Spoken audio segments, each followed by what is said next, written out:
Nature's Flow by teacher Myung. This poem is called Parting. People dislike partings. Some partings are absent of reluctance or regrets.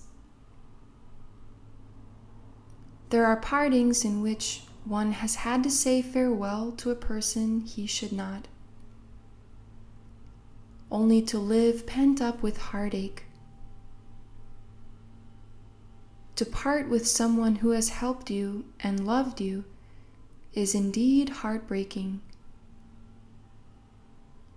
But out of all others, man has a mind in which partings are sad and full of grief.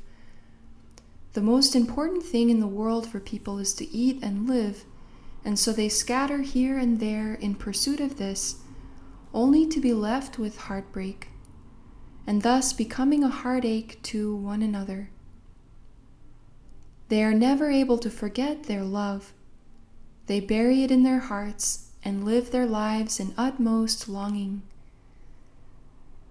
Though the world is not perfect, there were loving people here and there.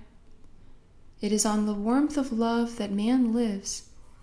Thus it is heartbreaking that the world has become a place where people do not know each other, only their own selves.